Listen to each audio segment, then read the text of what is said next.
These are carrots. Oh no, that's not a carrot. What am I looking at? Hey, what's up y'all? It's me, Jennie here. Welcome to a brand new episode of How to Keep Yourself Sane. I have officially lost it, and this is my son right here whose bald head you see. This is Kyler. Anyways, today's a spontaneous video I decided to film. Well, actually, most videos are spontaneous. Today I want to film where I get my meal ideas. So, if you want to know where I get my meal ideas, please keep watching. We have been in quarantine, I want to say 9 weeks, and 9 weeks of what the hell am I gonna cook?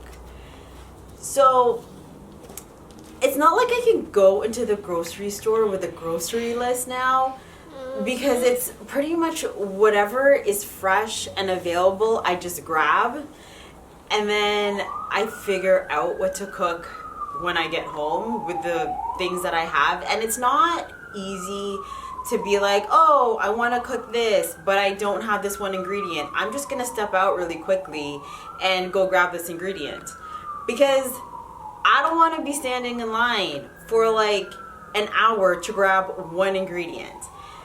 And it's hard to meal plan because you just don't know what ingredients you've got. When we first started lockdown, my very first app that I was going to a lot was the Tasty app. Now everybody knows Tasty, you know, they have these like 1.5 minute videos where you see some person's hands putting ingredients together and they mix stuff and then bam. At the end of the video, you know, they take a slice out of it and they eat it, and then, you know, they have their like trademark yum. And I like the Tasty app because it's quick, it's easy. There aren't very many healthy options. I find Tasty likes to use a lot of cheese. There's nothing wrong with it, but we just can't be eating cheese all the time, especially when lockdown first started. It was really cold, so there really wasn't a way to work out. The second app that I started to go to after the Tasty app was the allrecipes app. Now, allrecipes has an app and they also have a website. I will link everything down below that I'm talking about. I've been using allrecipes.com or the allrecipes app, gosh, I want to say like for over 10 years. What I like about this app or this website is that they tell you how long it takes to prep, how long it takes to cook, and how hard it is. So if you feel like you have a lot of time in the kitchen, then yeah, go ahead, choose a difficult level. If you feel like there's not a lot of time in the kitchen, then you can choose something easy. And it's open like worldwide. So pretty much anybody can upload their recipes, which I like because I get to try recipes from pretty much anywhere all over the world, provided that I have the ingredients in my fridge. The next website that I go to is Canadian Living. Now, I don't go to this website often, but every time I've tried something from this website, it's been so good. Now, I find everything that I've tried from this website does require a little bit of work, not in terms of cook time, in terms of prep time. But I find the longer you take to prep, the more tastier the dish is. So I do go to Canadian Living, and they actually have like ethnic recipes that are good as well. The next thing that I've been going to when I don't feel like going to the app or the website, you know, my eyes just need to take a break from staring at a screen, is, believe it or not, you know those boxes you get at the grocery store, like you buy packaged food and they have like these recipes on the box? I have been using the recipes on the box. I mean, it makes sense, right? If you're buying the ingredients, then you at least have one ingredient in your pantry or in your fridge to make the recipe. So I've been doing that, and to be honest with you, it's not bad. Like this one, I'm not sponsored by the way, but I did buy some chicken broth and I made chicken and spinach tortellini soup. So I knew I had the chicken broth, I just had to find everything else.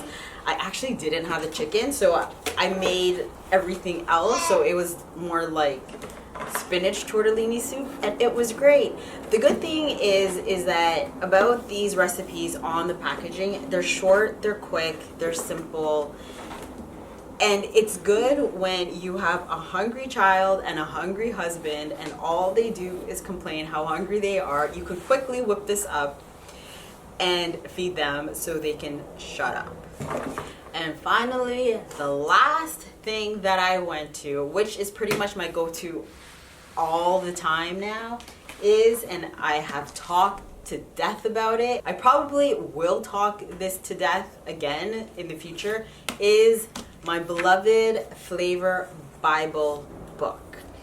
Now, this is not a recipe book. I will link a card right here. I stopped using recipe books pretty much the beginning of this quarantine because I felt like I was going to the same recipes, and I find when you use recipes, you buy ingredients and you still have some ingredients left over that you don't use. And during this time, like the pandemic time, I feel like it's a sin to not use up what you have in your fridge. I feel like,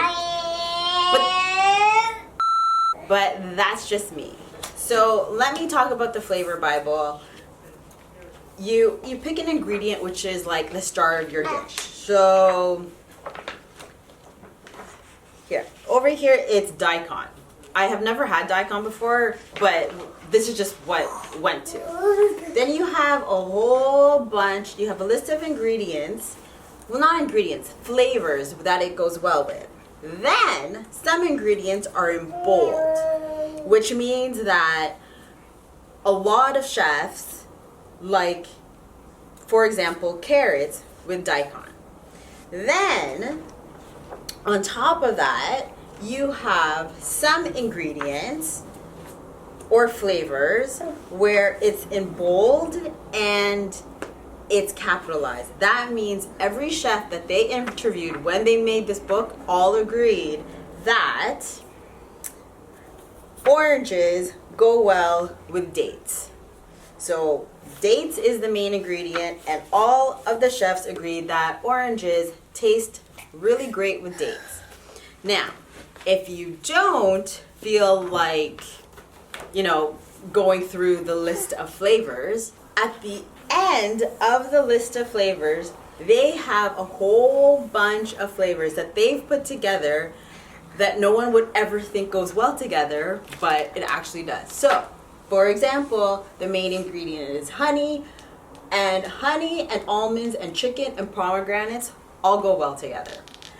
So you can actually use those ingredients to make something out of nothing.